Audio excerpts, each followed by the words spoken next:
Savez-vous quel existe des pays en Amérique qui parlent français? Voici un bref aperçu de l'histoire, de l'architecture, de la gastronomie, des sites touristiques et des influences des pays francophones en Amérique. Commençons avec le Canada.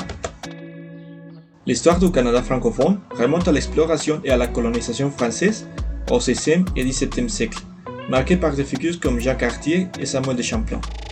L'influence française continue de se faire sentir dans la culture, la langue, l'architecture et la cuisine de la région, malgré la domination ultérieure de la Grande-Bretagne. La gastronomie dans la partie francophone du Canada offre une variété de plats délicieuse, allant des classiques français comme la poutine, frite avec du fromage en rade et de la sauce, aux spécialités québécoises telles que la tourtière, tourte à la viande, les sirops d'érable et les produits de la mer frais des régions côtières. Les influences françaises et locales se combinent pour créer une cuisine diversifiée et savoureuse. Les sites touristiques les plus connus dans la partie francophone du Canada incluent la ville de Québec avec son chameau du Québec, classé au patrimoine mondial de l'UNESCO, ainsi que la ville de Montréal, réputée pour son mélange unique de cultures européennes et nord-américaines, ses festivals dynamiques et son architecture historique. En ce qui concerne l'aéronautique, parmi les entreprises les plus importantes du secteur figurent Bombardier Aéronautique, CAE, Hello-Tech et Airbus. Succès, Haïti. Haïti se trouve à l'ouest de la République dominicaine, entre mer des Caraïbes et Atlantique Nord. Sa capitale est Port-au-Prince. Haïti signifie terre de montagne. Ses plus importantes langues sont le français et le créole.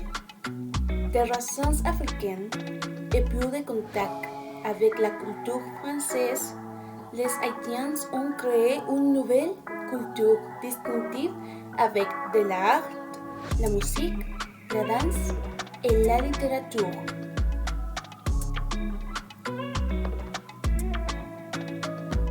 Concernant la gastronomie, les Haïtiens consomment largement des légumes, de viande, de riz ou de la farine de maïs. Les poivrons et les herbes sont souvent utilisés pour renforcer la saveur.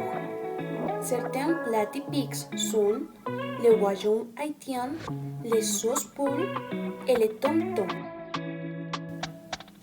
Les monuments plus célèbres d'Haïti sont le palais Sanssouci et la citadelle La Ferrière, inscrits au patrimoine mondial. Les bâtiments ont été parmi les premiers construits après l'indépendance d'Haïti de la France. Aussi, il y a de belles rivières et plages, par exemple le bassin bleu. Il y a 6 aéroports dans Haïti. Les départements d'outre-mer ont une histoire qui remonte à l'arrivée des premiers peuples autochtones, les Arawaks et les Caraïbes. Colonisées par les Français au début du XVIIe siècle, elles sont devenues des colonies importantes dans les Caraïbes. L'histoire des îles est marquée par les traites transatlantiques des esclaves, l'abolition de l'esclavage en 1848 et leur abolition en tant que département français d'outre-mer. Les départements d'outre-mer sont influencés par une riche combinaison de cultures africaines, françaises, créoles et caribéennes qui se reflètent dans leur musique, leur danse, leur art, leur cuisine et leur langue, avec une importance particulière accordée à la culture créole. La culture créole en particulier occupe une place prépondérante dans l'identité des îles, symbolisant l'unité et la diversité et la fierté de l'héritage commun. La gastronomie de la Guyane est un véritable melting pot culinaire, combinant habilement les saveurs européennes, africaines, amérindiennes et asiatiques.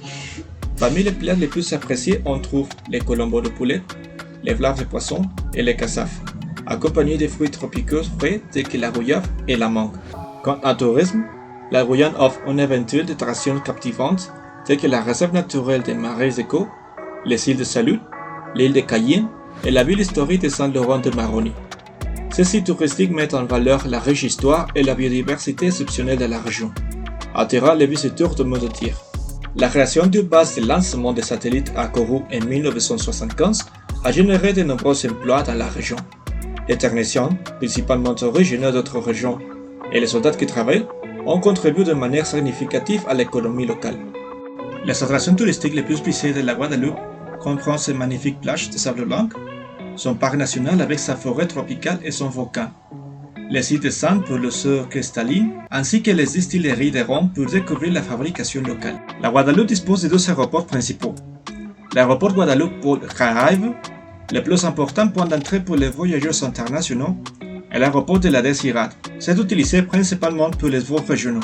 Parmi les sites touristiques les plus populaires de la Martinique, on trouve les plages de sable blanc comme les Salines et Anse-Miton, le volcan Montpellier et la ville de Saint-Pierre détruite par une éruption volcanique en 1902, ainsi que les jardins de Valata, des jardins botaniques tropicaux offrant une vue panoramique sur la côte nord de l'île. En termes d'industrie aéronautique, la Martinique ne possède pas de fabrication d'aéronefs ou de grandes installations de maintenance aéronautique. Seulement l'aéroport international est nécessaire, principal point d'entrée pour les voyageurs arrivant par avion dans l'île. Finalement, Sainte-Lucie se situe dans la mer des Caraïbes au nord de Saint-Vincent et les Grenadines et au sud de l'île de la Martinique. Sa capitale est Castries.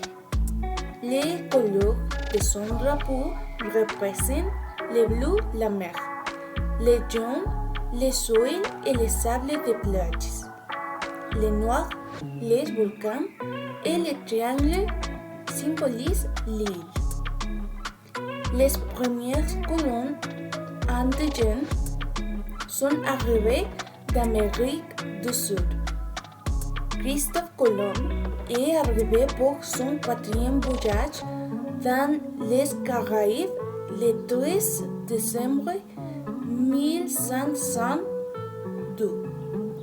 Jour de Sainte-Lucie, d'où il tire son nom. Elle a été disputée entre les gouvernements français et britannique. Le 22 février 1979, elle obtient son indépendance. La cuisine à Sainte-Lucie comprend des plats comme des figues vertes et du poisson salé, du bouillon, de la soupe au talon de vache, de viande au curry, de poisson grillé, de homard et bien plus encore. Certains plats typiques sont le bouillon, le lambi et la pemie. Ces sites touristiques sont Marigot Bay, Castries et ses magnifiques plages, comme l'Anse Chastanet, la baie de Piton et Anse-Ligouagnet.